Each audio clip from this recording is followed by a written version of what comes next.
नमस्कार, स्वागत है आपका डीबी लाइव ग्लोबल में। मैं हूं समीर आत्मज मिश्र।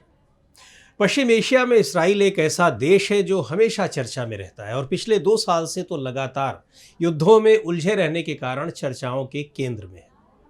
लेकिन इसराइल जिस तरह से गजा में पिछले करीब 2 साल से हमले जारी रखे हुए है, उसे लेकर दुनिया भर के देश अब इसराइल के खिलाफ जाते दिख रहे हैं।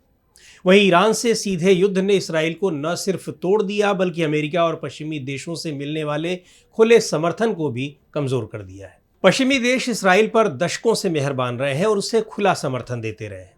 लेकिन हाल ही में प्रधानमंत्री बेन्यामिन नेतन्याहू ने जिस तरह गजा और सीरिया पर मनमानी तरीके से हमले किए हैं, खासकर गजा में, और जिस तरह से वहां की विचलित करने वाली तस्वीरें आ रही हैं, उसने इसराइल के साथ इन देशों के रिश्तों की तस्वीर भी बदल दी है। यूरोपियन यूनियन और अमेरिका तो इसके लिए इसराइल को फटकार तक लगा चुके हैं और हमले बंद करने की चेतावनी दे चुके हैं।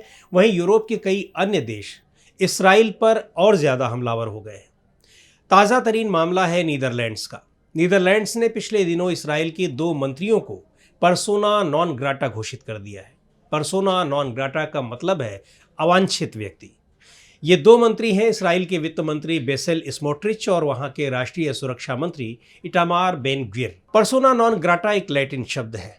किसी व्यक्ति को पर्सोना नॉन ग्राटा घोषित करने का मतलब है कि वो देश उस व्यक्ति को अपने यहाँ देखना नहीं चाहता और यदि वो यहाँ चला गया तो उसे बाहर निकाल दिया जाएगा।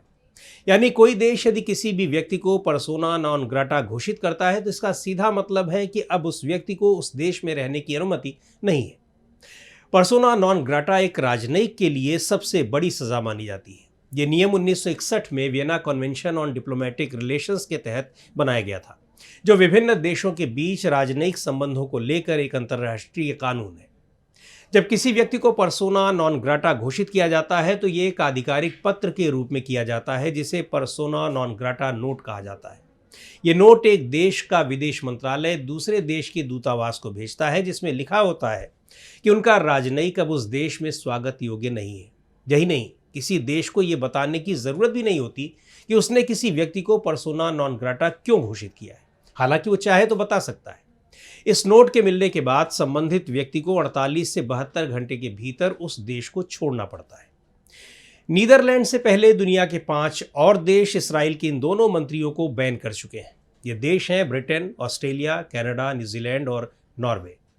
इसराइल के जिन मंत्रियों को बैन किया गया है, यानी इटामार बेन ग्विर और बेसेल स्मोट्रिच, ये दोनों ही वहां के धुर दक्षिणपंथी विचारधारा वाले राजनेता हैं।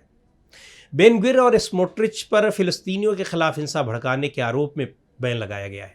यानी ये देश पहले ही इन दोनों मंत्रियों को पर्सोना नॉन ग्राटा घोषित कर चुके हैं और ये दोनों इसराइली मंत्री इन देशों की यात्रा नहीं कर सकते। यहाँ दिलचस्प बात यह है कि ब्रिटेन, ऑस्ट्रेलिया, कनाडा, न्यूजीलैंड और नॉर्वे ये ऐसे देश हैं जिन्हें आमतौर पर अमेरिका और इसराइल के गुट का माना जाता रहा है, यानी इनके समर्थक रहे हैं।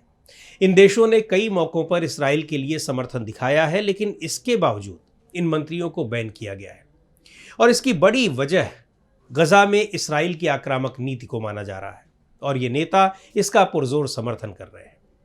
बैन किए गए दोनों मंत्री वेस्ट बैंक में इसराइली बस्तियों को बढ़ाने का समर्थन करते हैं। इसराइल के कई मानवाधिकार संगठनों ने पश्चिमी देशों के इस कदम की सराहना की है।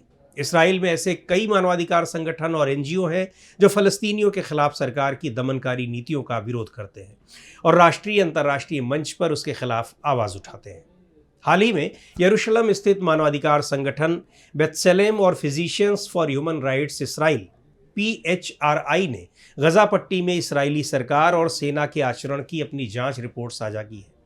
रिपोर्ट में पाया गया कि नेतन्याहू सरकार केवल हमास से लड़ने का दावा करते हुए बड़े पैमाने पर लोगों को मारने के काम में लगी हुई थी, जिसमें सीधे हमले और विनाशकारी परिस्थितियां पैदा करना दोनों शामिल है। रिपोर्ट में यह भी कहा गया है कि इसराइली सुरक्षा बलों ने गजा पट्टी की पूरी आबादी को गंभीर शारीरिक या मानसिक नुकसान पहुंचाया है और बुनियादी ढांचे को बड़े पैमाने पर निशाना बनाया, जिसमें सामाजिक ताने बाने का नुकसान और फलस्तीनी शिक्षण संस्थान और सांस्कृतिक स्थलों का नष्ट होना शामिल है। रिपोर्ट ने इसराइली जेलों में बड़े पैमाने पर गिरफ्तारियां और कैदियों के साथ दुर्व्यवहार की ओर भी इशारा किया, जो हजारों फलस्तीनियों के लिए प्रभावी रूप से यातना शिविर बन गए हैं, जिन्हें बिना मुकदमे के हिरासत में रखा गया है।